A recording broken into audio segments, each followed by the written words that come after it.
La semaine dernière, vous avez certainement entendu parler du dévoilement de l'enquête de coroner sur le meurtre de Marilyn Lévesque qui a eu lieu en 2020. Un meurtre assez sordide, assez sauvage, et c'était le deuxième meurtre commis par le tueur qui est à l'origine de ce crime-là.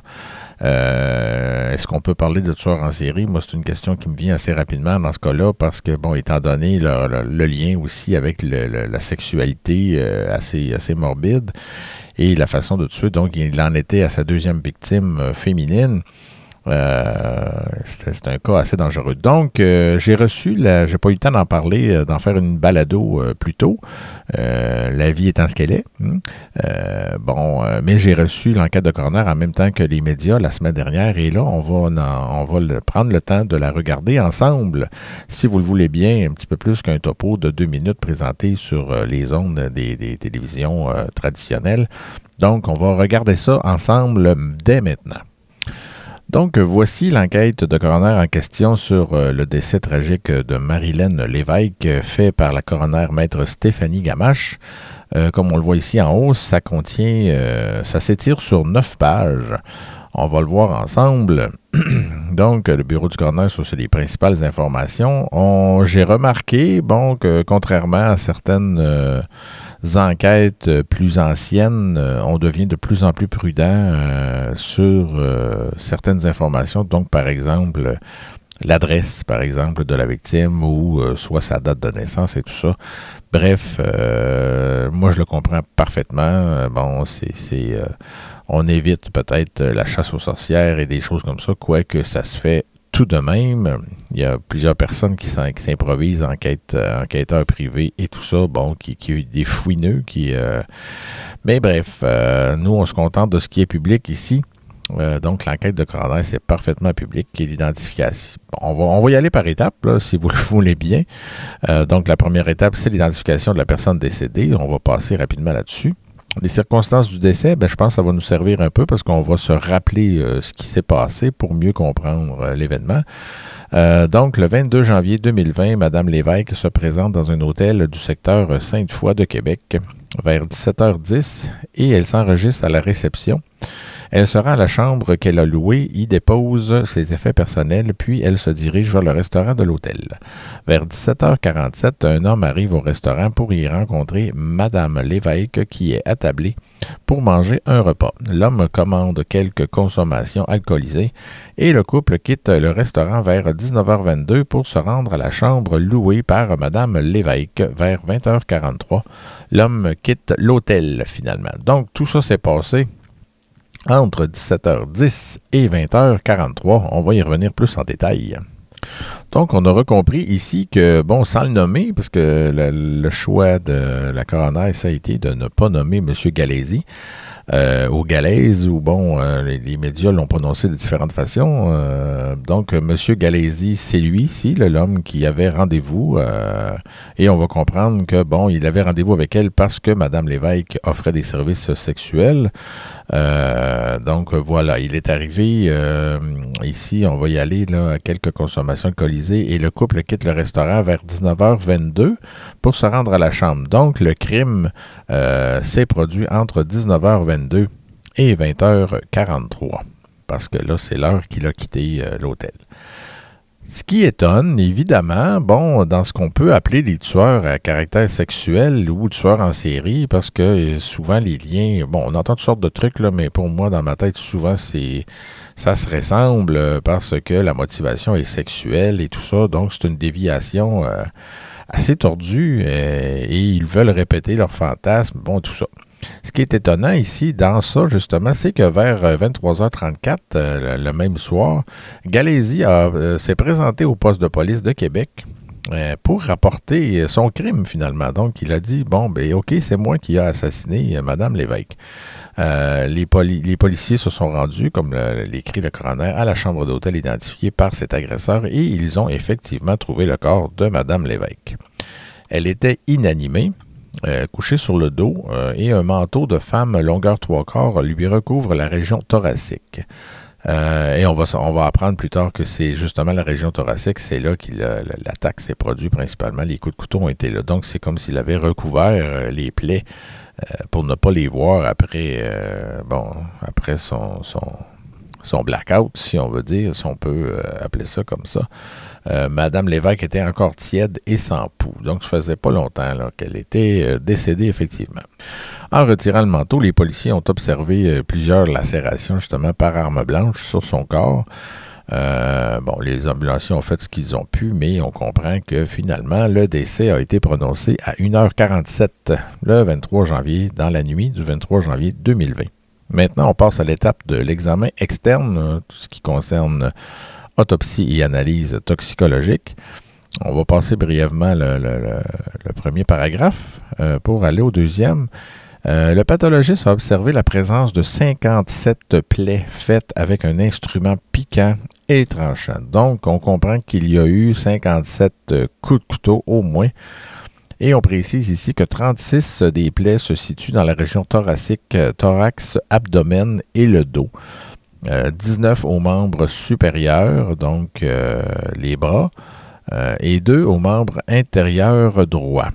Le pathologiste mentionne dans son rapport que le nombre exact de coups portés avec l'objet piquant et tranchant pourrait être différent de 57, donc on comprend que ça a été difficile à compter, tous les coups de couteau, et ne peut être précisé avec certitude, mais bon, on parle quand même d'au moins 57.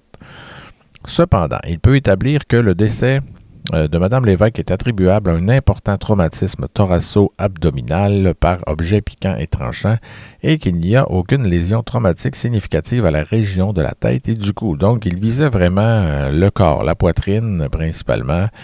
Et voilà, bref, le visage n'aurait pas été touché. Bon, évidemment, comme on peut s'en douter, maintenant le public n'a pas besoin d'être enquêteur pour comprendre que les plaies observées aux membres supérieurs sont considérées comme des plaies de défense. Souvent parce que, qu'est-ce qu'on fait quand on se défend? On cherche à se protéger principalement avec nos bras et nos avant-bras. Autre détail, dans les faits, je ne veux pas nuire à la victime en disant cela, mais bon, ce sont des faits quand même importants. Les analyses toxicologiques sont effectuées au laboratoire, blablabla. Ces analyses mettent en évidence la présence d'un taux d'éthanol dans le sang de 51 mg par litre. À titre comparatif, justement, on dit que on a le droit de conduire un véhicule jusqu'à 80 mg par litre. Donc, elle aurait pu conduire encore. Donc, elle avait pris de l'alcool, mais de façon non abusive, si on peut dire. Mais par contre, il y avait aussi présence du métabolite de la cocaïne dans le sang. Dans les commentaires préliminaires, on revient sur certains faits qui n'ont pas nécessairement rapport avec le crime, donc que le coroner original n'a pas été en mesure de compléter et qu'elle a été mandatée, la coroner en chef, le 19 octobre 2020 pour reprendre le relais, si on veut. À la suite de ce décès tragique et troublant, une enquête policière mène au dépôt d'accusation contre l'agresseur de Mme Lévesque. Bon, elle nomme pas M. Galaisi, évidemment, mais il s'est rendu et les accusations ont été déposées assez rapidement là-dessus. Le 27 février, l'agresseur plaide coupable à une accusation de meurtre au premier degré, donc prémédité, et il est condamné le même jour à une peine d'emprisonnement à perpétuité sans possibilité de libération conditionnelle avant 25 ans. Moi, ça me fait toujours penser ces choses-là, parce que là, il en est rendu à sa deuxième victime, et je ne sais pas si vous vous souvenez, mais le service correctionnel a été... le service correctionnel canadien, donc fédéral, a été blâmé là-dedans parce que, on lui permettait finalement de se soulager sexuellement en rencontrant des prostituées, tout ça. C'est d'un ridicule, mais pas à peu près, là, vraiment. C'est comme si on profitait des filles. Les prostituées, ce sont des femmes, elles aussi, tant qu'à moi, avec les mêmes droits. Non seulement le service correctionnel considère, tant qu'à moi, les prostituées comme des objets, et puis de permettre à un tueur qui a déjà des déformations au niveau sexuel de commettre ça. Bon, là, c'est pas terrible, là, vraiment. Là. Et D'autre part aussi, est-ce qu'on devrait considérer, au lieu de parler de délinquants dangereux, de libération après 25 ans, ne pas considérer enfin de parler de tueurs en série, parce que ça existe. Ça n'existe pas seulement aux États-Unis, ça existe ici aussi. Et si on admettait le terme de tueur en série, les recherches américaines démontrent que quand quelqu'un est catalogué de tueur en série, c'est qu'il va récidiver. C'est le cas de M. Galeisi. Et évidemment, ce qui accroche ici, probablement, et vous me le direz certainement, c'est que ça prend 3 victimes officiellement en théorie pour déclarer quelqu'un tueur en série. Mais là, ici, disons qu'il est bien parti en tabarouette, là. Il y a 2 victimes, puis écoute, il les a vraiment pas manquées, là. C'est sauvage comme crime. Oui, il s'est rendu de lui-même après. Mais quand il va être libéré, admettons qu'il est libéré dans 25 ans, il va-t-il recommencer? Va-t-il seulement avoir la forme physique pour recommencer? Ça, c'est une autre question. Mais il serait peut-être temps pour le système. On le fera pas, évidemment. Là, on m'écoutera pas. Moi, j'ai pas assez d'impact, là, mais est-ce qu'on ne devrait pas utiliser justement le terme de tueur en série pour cataloguer certaines personnes? Évidemment, ils sont très peu nombreux. Il ne faut pas que ça prenne toute la place. Mais il y a certains cas qui ne doivent jamais être libérés. C'est là que je voulais en venir. Gardez-moi ça en dedans, puis ça finit là. Donc, après cette petite montée de lait, pas trop pire, j'espère, on va revenir sur le fait que la coroner cherche aussi à préciser son mandat parce que souvent, oui, c'est mal compris. Je suis un peu placé pour le comprendre, des fois avec certains commentaires que j'ai reçus par le passé. Donc, oui, c'est important quand on étudie un crime ou qu'on essaie de reconstituer l'enquête de coroner a une place très importante, mais ce n'est quand même pas un procès. Ce n'est pas la même chose et un n'est pas plus important que l'autre, là, mais je serais porté à dire que le procès contient beaucoup plus de détails pour reconstituer un crime, mais ils ont chacun leur rôle à jouer et c'est comme ça que ça fonctionne et c'est très bien comme ça. Donc ici, elle écrit que selon la loi sur la recherche, des causes et des circonstances des décès, je ne peux me prononcer sur la responsabilité civile ou criminelle d'une personne ou d'une entité. Mon mandat est plutôt d'établir les causes et les circonstances du décès de Mme Lévesque. Pour ce faire, je dois dévoiler certaines informations que les policiers obtiennent dans le cadre de leur enquête, non pour porter un jugement sur l'agresseur de Mme Lévesque, mais pour clairement établir les circonstances de son décès. Donc, moi, en tout cas, je sens, peut-être que je me trompe aussi, là, mais je sens qu'elle sentait le besoin de préciser tout ça parce que c'est souvent mal compris. Et effectivement, elle revient ici, sans le nommer, évidemment, elle revient sur les antécédents de M. Galeisi, en écrivant que l'enquête policière effectuée révèle aussi que l'agresseur de Mme Lévesque a déjà purgé une peine de prison pour meurtre non prémédité dans un contexte de violence conjugale et qu'il est en semi-liberté avec condition depuis mars 2019. La gestion complète du dossier de cet homme qui a purgé une peine de plus de 2 ans est de juridiction fédérale. Service correctionnel Canada est l'organisme responsable de surveiller de tels délinquants qui sont mis en liberté dans la collectivité sous certaines conditions. Aussi, à la suite du décès de Mme Lévesque, un comité d'enquête conjoint du Service correctionnel du Canada et de la Commission des libérations conditionnelles du Canada, donc comité conjoint, s'est penché sur cette affaire dans le but d'optimiser les pratiques de Service correctionnel Canada dans les dossiers de délinquants mis en liberté dans le but d'assurer une meilleure sécurité du public.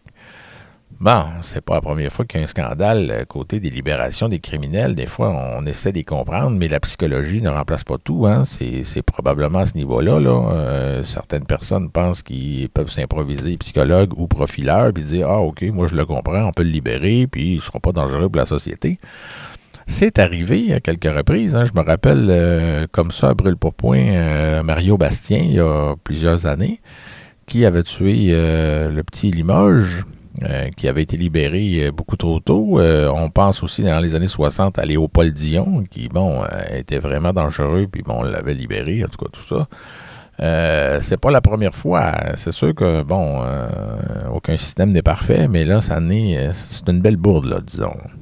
Concernant la rencontre de Mme Lévesque et de son agresseur, la coroner écrit il n'est pas pertinent pour les fins de cette investigation d'entrer dans tous les détails de la vie de Mme Lévesque. Par contre, il est pertinent de connaître certains éléments de la vie de son agresseur ainsi que le contexte de sa rencontre avec Mme Lévesque. Bon, c'est quand même... oui, on nous prive de certaines informations ici, mais de toute façon, les médias en ont largement parlé. On le sait que Mme Lévesque était une prostituée. C'est pas un tabou, là. Je pense qu'il faut être franc, faut savoir parce que ça a un impact ici sur le crime.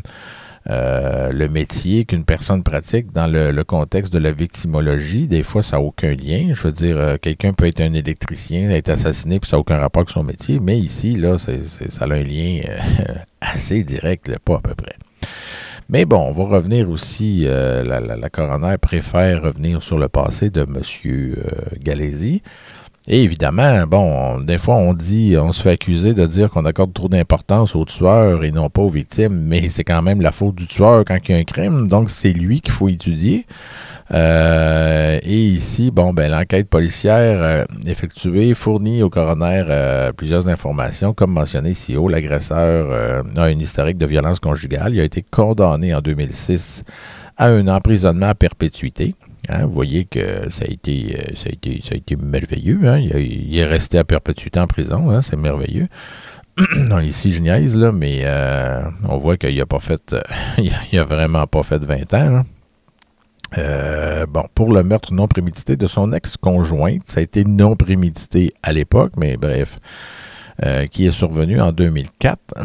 Depuis mars 2019, cet homme habite une maison de transition après avoir obtenu une semi-liberté à la suite d'une peine de prison de 15 ans.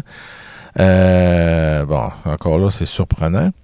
Les conditions qu'il doit respecter sont, entre autres, de ne pas consommer d'alcool et de déclarer toutes les relations avec des femmes. Bon, ici, de plus, la maison de transition où il habite impose un couvre-feu entre 22h et 8h, sauf pour les fins de son travail ou si l'homme participe à des réunions des alcooliques anonymes. De plus, durant ces journées, l'homme doit se rapporter aux 3 heures en utilisant de préférence une ligne terrestre et non un téléphone cellulaire. Voilà, là, il y avait des exceptions à son couvre-feu. Ici, c'est peut-être juste une petite parenthèse que je vais amener. Donc, il pouvait s'absenter plus tard si, par exemple, il allait à des réunions d'alcooliques anonymes. Et on sait qu'il a menti par après, qu'il s'est servi de ça en disant qu'il allait à des réunions d'alcooliques anonymes, alors que c'était pas vrai du tout. Bon, on apprend ici aussi que Mme Lévesque a rencontré Gallesi en mai 2019, donc ça faisait un certain temps qu'il était son client. Et évidemment, on comprend qu'elle l'a rencontré assez rapidement après sa libération. C'est conditionnel, évidemment, mais bref, les conditions n'étaient pas très, très sévères. En septembre 2019, la Commission des libérations conditionnelles du Canada refuse d'accorder à Gallesi une libération conditionnelle totale lorsque les commissaires sont mis au courant de la permission qui lui est accordée quelques mois plus tôt. C'est-à-dire d'aller rencontrer une prostituée. À l'audition, les commissaires précisent qu'il lui est dorénavant interdit de fréquenter des salons de massage pour des fins sexuelles. Dans ses différents aveux aux policiers, l'homme leur indique qu'il fait fi de la décision des commissaires car il désire surtout revoir Mme Lévesque qui occupe de plus en plus ses pensées. Bon, il commençait à faire une fixation sur Mme Lévesque. Donc pour lui, c'était pas nécessairement l'image d'une femme en général, donc il commençait vraiment à faire une fixation sur elle. Pour tenter de dissimuler leurs échanges, l'homme propose alors à Mme Lévesque d'organiser des rencontres à l'extérieur du salon de massage. Mme Lévesque accepte de rencontrer l'homme à quelques reprises dans différents hôtels de la région de Québec, dont l'hôtel où son décès survient. Vous aurez compris qu'on nomme pas l'hôtel, mais bon, si vous fouillez sur Internet, vous le trouverez. Mais c'est pas vraiment important parce que c'est pas nécessairement la faute des hôteliers dans ça. Les intervenants de la maison de transition ne sont jamais mis au courant de ces rendez-vous ni de l'attachement de l'homme que l'homme développe pour Mme Lévesque. Donc, évidemment, les autres, ils se défendent en disant qu'ils n'étaient pas au courant, mais ils auraient dû. Galésie aurait dû être encadré suffisamment de façon sévère pour que rien ne leur échappe. Mais bon, bref. C'est comme ça aussi, quand on laisse du lousse à un criminel qui est manipulateur et menteur. Voilà. Ici, on comprend qu'à un certain moment durant leurs échanges, Mme Lévesque devient un peu plus distante et l'homme se sent rejeté. Ça, c'est pas bien. Pour quelqu'un qui a le potentiel, comme je disais tout à l'heure, d'être un tueur en série, je dis pas que ça en est un, que Galésie est un tueur en série, mais mettons que il y a pas mal... il y a un bon background pour coller au profil. Donc, il devient désorganisé, il éprouve beaucoup d'anxiété, il ne dort plus et pense à Mme Lévesque sans cesse. En raison de tous ses subterfuges pour contourner ses conditions, il se sent pris et il ne peut parler avec les intervenants de la maison de transition de sa situation. Voilà, et là, il se sent rejeté. C'est un peu un manipulateur narcissique. Quand il se sent rejeté, il ne comprend pas, donc c'est toujours la faute des autres. Il continue à penser à elle sans cesse. Il ne peut pas s'imaginer que quelqu'un peut le rejeter comme ça. Ça, c'est... Voilà, hein, c'est souvent le cas de ceux qui finissent par tuer des femmes, même si ce ne sont pas des tueurs en série. Il y en a qui vont tuer une seule fois, mais c'est quand même un pattern qui revient régulièrement. Donc, vers la fin de 2019, son anxiété grandissante conduit à des consultations médicales et même à une hospitalisation de quelques jours. Donc, c'est grave, là. Il n'est plus capable de vivre avec ça, le fait qu'elle le rejette. Selon les dossiers médicaux obtenus par les policiers dans le cadre de leur enquête, l'homme ne semble pas avoir parlé de son obsession pour Mme Lévesque avec les médecins qu'il consulte en novembre et décembre 2019, ni au début de janvier 2020.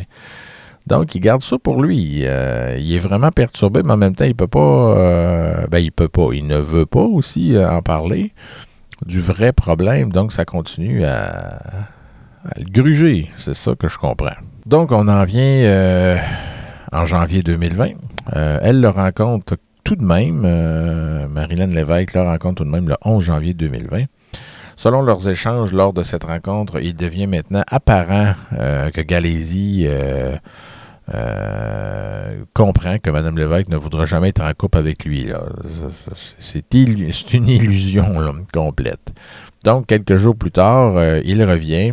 Il se rend dans un commerce et achète le fameux couteau qui va servir au crime. Et bon, il donne un dernier rendez-vous au même hôtel le 22 janvier 2020. Et c'est là que ça se passe comme on le sait. Et là, évidemment, avant de commettre son crime, il consomme une certaine quantité d'alcool. Et voilà, là, c'est comme on disait tout à l'heure, ça se passe entre 19h22 et 20h43. Concernant les autres faits entourant le crime, la coroner en vient au fait qu'il est impossible de savoir si Marilyn était décédée à 20h43, donc à l'heure où ce que Galésie est sorti de l'hôtel. Donc, est-ce qu'il l'a laissée pour morte ou est-ce qu'il s'est assuré, est-ce qu'il a attendu qu'elle soit vraiment morte, qu'elle ne respire plus avant de quitter? On ne le saura jamais.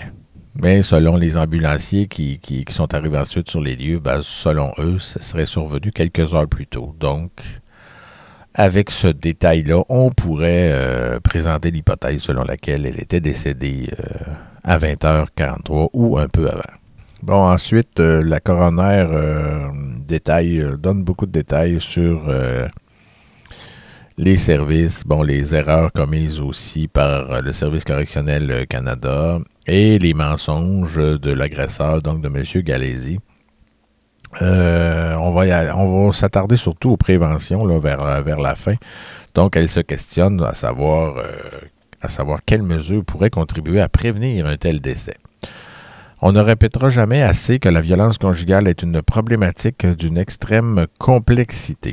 La responsabilité des personnes aux prises avec des comportements violents et contrôlants doit faire partie des mesures à prendre pour contrer la problématique et prévenir des crimes d'une violence inouïe, comme le décès de Mme Lévesque.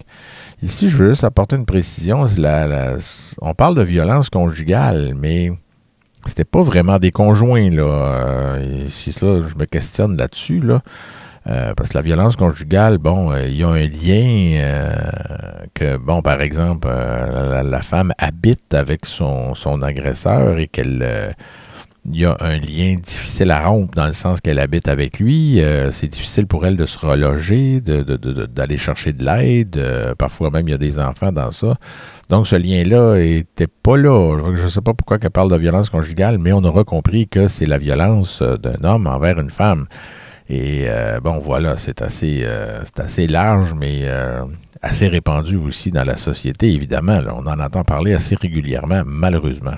Concernant justement la réhabilitation de ces hommes, elle écrit que dans le cas d'auteur de ces crimes, leur réinsertion dans la collectivité ne peut se faire sans cette responsabilisation pour prévenir le risque de récidive. Les mesures proposées par le comité conjoint concernant la surveillance des délinquants dans la collectivité et les outils disponibles pour les responsables de cette surveillance constituent un aspect important de cette responsabilisation. Mais est-ce suffisant? Ça, c'est la question qu'elle se pose. Dans le présent dossier, l'enquête policière révèle que Mme Lévesque n'a jamais été mise au courant des antécédents de violence conjugale de son agresseur. Oui, hein? Un premier voyant rouge qui s'allume ici, là. Admettons que le service correctionnel voulait permettre à Galésie de se soulager avec cette dame-là. Bien, au moins, à tout le moins, on aurait pu l'informer de ses antécédents, de pourquoi il avait fait de la prison, par exemple. Donc, moi, en tout cas, je trouve pas ça fort, vraiment pas. Parce que pour sa sécurité, Marilyn Lévesque aurait, en tout cas, en principe, là, c'est une base, là, savoir à qui elle avait affaire comme client. Donc, bref, c'est ça. Elle sait seulement qu'il vient de purger une peine de prison et qu'il a certaines conditions à respecter. Donc, ça répète un voleur à l'étalage, là, quelqu'un de complètement insignifiant. Elle n'avait aucun moyen de se douter puis de se protéger là, pour sa sécurité. C'est vraiment terrible, cette affaire-là.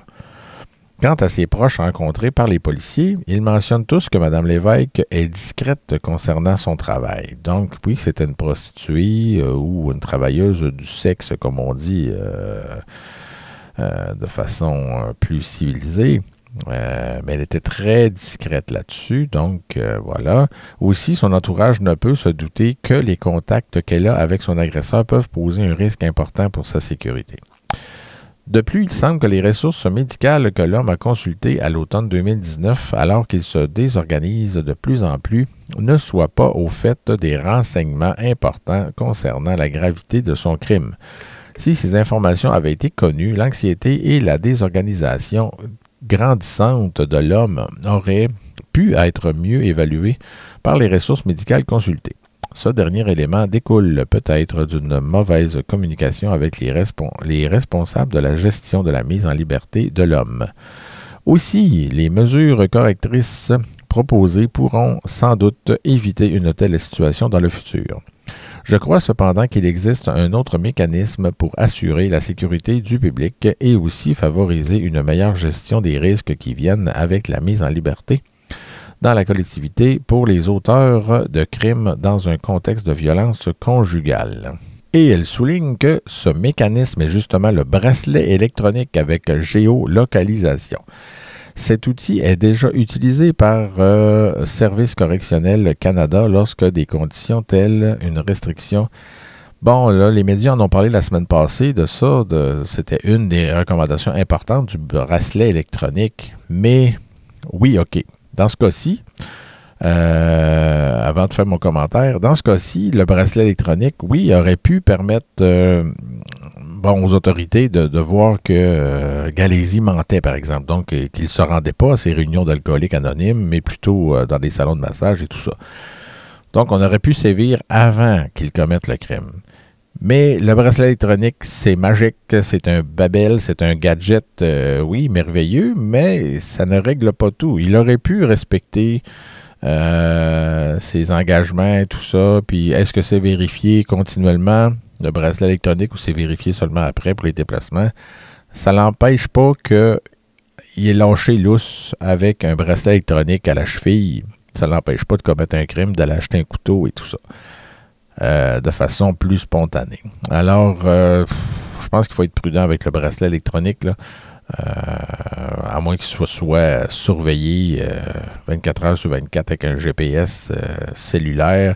Et bon, avec la domotique, le Google, là, je sais pas. Là. OK, Google, M. Galési est sorti, il ne devrait pas être là, va le chercher, merci, bye.